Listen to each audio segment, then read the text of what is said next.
sentiez prêt physiquement justement face à Monaco? Ouais, on avait fait la préparation pour être prêt. Après, malheureusement, des fois, ça s'explique pas.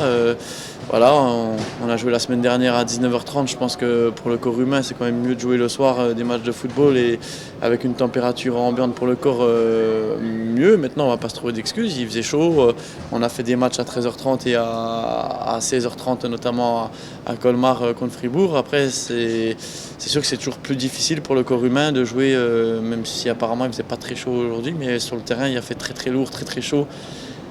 Dans le vestiaire, là, c'est ce qu'on se disait, sans chercher l'excuse, parce que Monaco mérite aussi sa victoire. On a vite morflé avec la chaleur. Et voilà, le soleil nous a fait beaucoup de mal sur le tempo, quoi. Je veux dire, on a vite été amorphes, je sais pas pourquoi, mais c'est comme ça. C'était pas un cadeau non plus de jouer Monaco sa première journée, en plus ce Monaco-là. Ouais, écoute, pas un cadeau, oui et non, parce qu'on s'était confronté à de grandes équipes aussi, justement, pour être prêt. On était prêt à les jouer, on n'a pas perdu 4-0 ou 5-0, on a perdu 2-1.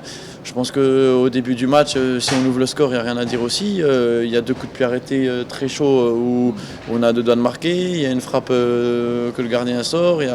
On a eu de belles situations. Je pense que les 30 premières minutes, on aurait pu ouvrir le score et après le match est différent. C'est Monaco qui ouvre le score sur une phase arrêtée, sur un coup de pied arrêté. Voilà, un geste de grande classe de Diatta. Et ma foi, après, tu cours après le score, donc tu dépenses un peu plus d'énergie. Et comme je le dis, à la mi-temps, on était peut-être un peu amorphe, on est revenu, tu reprends une claque dans la tête, mais il ne faut pas enlever à l'équipe, encore une fois, qu'on est revenu à 2-1 et on a failli revenir à 2-2 et repartir avec le point du nul face à Monaco. Voilà. Les Monégasques vous avez beaucoup fait souffrir dans votre dos. Tu as été surpris que vous soyez déstabilisé comme ça par leur vitesse d'exécution?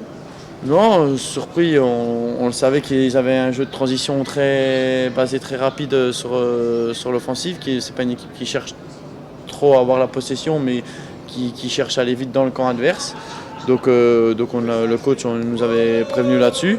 Après, c'est plus sur nos renvois, sur nos deuxièmes ballons, on était peut-être un peu après comme un peu en retard. Mais on va travailler encore cette semaine sur les erreurs qu'on a fait. Et puis on va avoir un gros match à Nice. Puis on le savait que le calendrier, on avait 2 gros matchs pour commencer face à Monaco et à Nice, des équipes européennes. Donc voilà. Tu veux savoir physiquement aujourd'hui que ça a pêché, parce que même dans les relances aussi, pareil, on a senti qu'il y a toujours un petit temps de retard. C'est vraiment la différence de physique par rapport aux des Monégasques, tu as dit, qui sont déjà configurés, Ligue des Champions, etc. Ouais, peut-être qu'ils étaient peut-être à peine plus affûtés que nous. Peut-être il y a des jours où ça s'explique pas. Il y a des jours où tu vas faire un match où tu vas être. Excusez-moi. Il y a des jours où ça s'explique pas. Tu vas faire un match et tu vas voler. Et je pense que physiquement on était prêts aussi, mais peut-être que voilà, on s'est mis de vie dans le rouge. Vite mis dans le rouge, pardon. Le soleil est dans ma tête aussi. Vite mis dans le rouge aussi au départ et comme je le dis, on s'est accroché, on s'est battu et on a joué face à Monaco qui peut se qualifier pour la Ligue des Champions. On est le Racing Club de Strasbourg et voilà, il faut continuer à travailler. On le savait que ça serait dur et on va s'accrocher.